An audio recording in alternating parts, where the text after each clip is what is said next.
Hi everyone, I'm Eric. I'm Rich. And I'm Craig. And in this video we're going to be talking about a little bit something different. We're actually going to have a little bit of a discussion and kind of give our opinions on what is like the perfect length for a board game.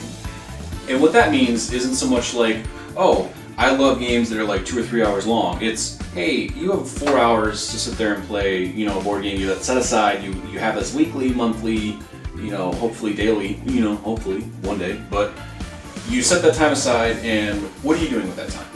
Are you learning a new board game? Are you playing the same board game 4 times that's an hour long? Are you playing one big boy board game for 4 hours? I like how you added, are you playing the same board game 4 times? We know what that's geared towards. I'm just saying, I would play Earth 4 times. Yeah. And it's about a 45-minute game, so I would play it 4 times. I love playing that game. But what would you do with it? Because I would personally like to do a bigger game. I love like the 2 to 3 hour games, like board games in general. But then I like to follow it up with a really simple game. Like you're probably thinking in like that super strategic mode for 2.5, 3 hours. I'm going to give Power Grid as an example because it is a very long, very strategic, very thought-heavy game.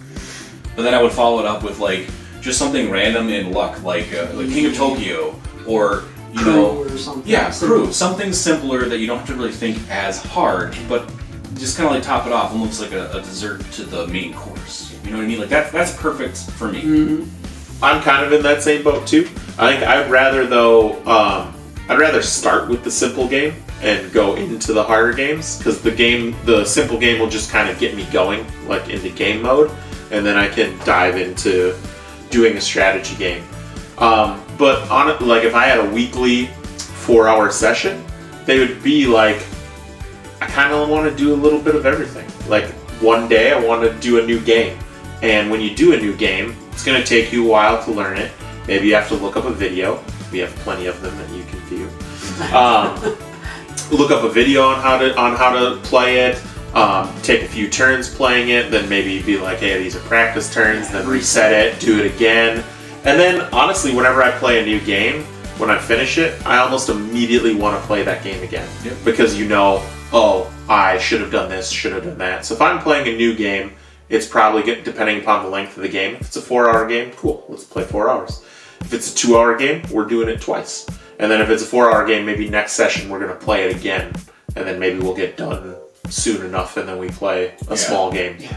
Otherwise, on a normal night, I would prefer 3 to 4 hour long games and just mix the games up, have some fun, do like a Stone Age, Earth. I'm not the type that would play like Earth or Wingspan or some of those other ones like 4 times back to back to back.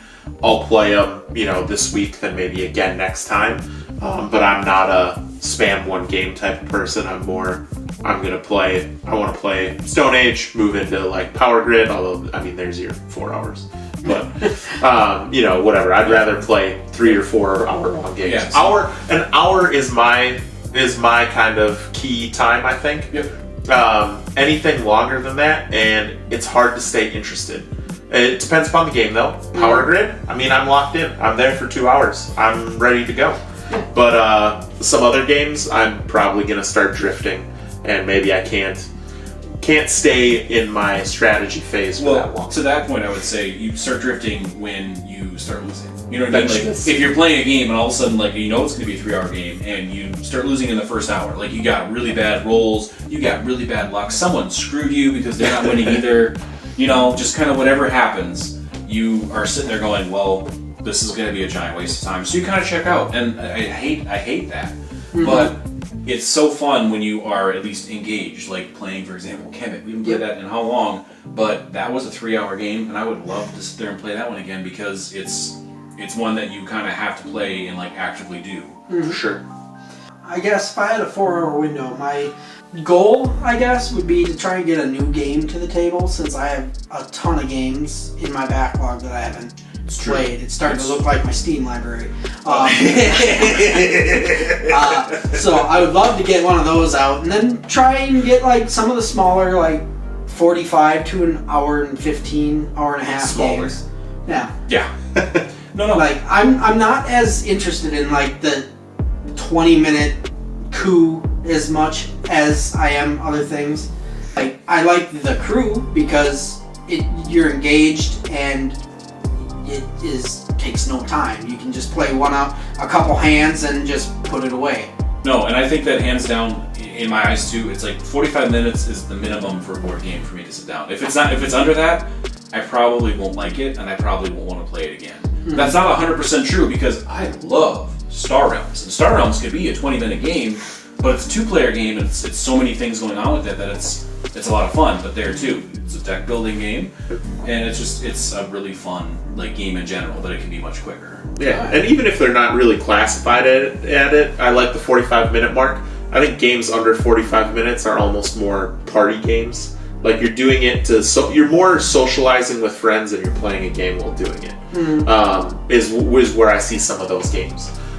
Anything longer than that, you're here to play the game. You're here to compete and try and beat everybody. I mean, I guess you're trying to win the shorter games too, but I don't know, they're more for fun. If a game starts to get into that 3-4 hour window, or even above 2 pretty much, I can start to see myself not really winning, or I'm just not engaged in the game frequently enough. Probably wouldn't be interested in playing that game many times. Like if you're constantly engaged, you feel like you're standing a chance, even maybe you just don't know how it's going to play out until the last little bit, then I would probably be more interested in 3-4 hour games. But if I just feel like I'm getting drug along for a 2.5 hour game when I basically see no clear path of winning the game after an hour, I really don't want to play for another 2 hours.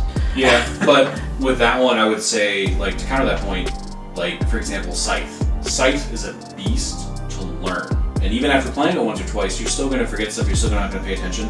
You won't really know until it gets much closer to the end how you're doing overall, because that's a big boy game. Not what I mean, but that is a beast of a game. That booklet is 50 pages long, and it's filled with stuff that you can do in the game. It is massive. I can't wait to have you play it because you're gonna cry. Probably. But that's one of those ones where it's you kind of have to be paying attention the whole time. I don't think you can realize pretty early. Some games we will be able to, but not that one. And maybe we just haven't played enough where we get to that point. But that's where I'm I would love to play, I know you guys don't like it because they always win, but Civilization. Because it's a 3-hour beast of a game that it takes 15 minutes just to set up. Much less how to actually play it and how to actually do everything. And there too, if you take one wrong turn early, you probably are out of the game. But I would love to play that one a couple, once or twice a month, because I love that game. So you can have longer games that you love, but I would agree, the 45 minutes to an hour mark is the sweet spot. The sweet spot, yes. And you can have them go a little bit longer if it's with more in depth. Hour and a half, I'd say. I think hour and a half is my almost cap. Yeah. Unless it's a engaging game, and I'm a big fan of Power Grid. I'll play Power Grid for more than an hour and a half. But if you're longer than an hour and a half, it needs to be a game I enjoy. The things that I enjoy doing, I guess. So that one you're, auctioning stuff, buying cities, using everything kind of ties into each other. Yeah. Essentially. Yeah. Well, yeah, because it's that one. And you always seem like you're in the game. But the other thing too with that is that Power Grid, you're doing something the whole time. But for example, Betrayal. Betrayal, you play, you're really into it, you're working together, you're doing stuff, and then all of a sudden the twist happens at the last 15 minutes of the game, and now you're I have to rethink how I'm playing this game. You know what I mean? So it's you could have those kind of games too, where you're doing everything and then it just turns. That's the only one I can really think of off the top of my head that has that much of a turn. But you do have that where all of a sudden the gameplay changes after a certain point because it knows that you're probably going to check out after 2 hours. So those are our opinions on it. I just kind of wanted to get some thoughts on it overall. What are your thoughts? Leave your comments down below. What do you like? What is your sweet spot for a game, if there is one? Not so much what's your favorite game, but just kind of what would you like to do if you had 2 hours, or do you need 4 hours for a 4-hour game session? Whatever you like. If there's no right or wrong, it's your opinion, it's your life. It's definitely wrong though if you like 6 hours. It's just weird. That's just weird. Twilight Imperium? Scythe is heavy. If you like the video, go ahead and give it a thumbs up. And by all means, if you want to follow us on our board game journey and kind of have other discussions like this, be engaged with us, consider hitting that subscribe button. We'd really appreciate that. I've been Eric. Rich. Craig. And whose turn?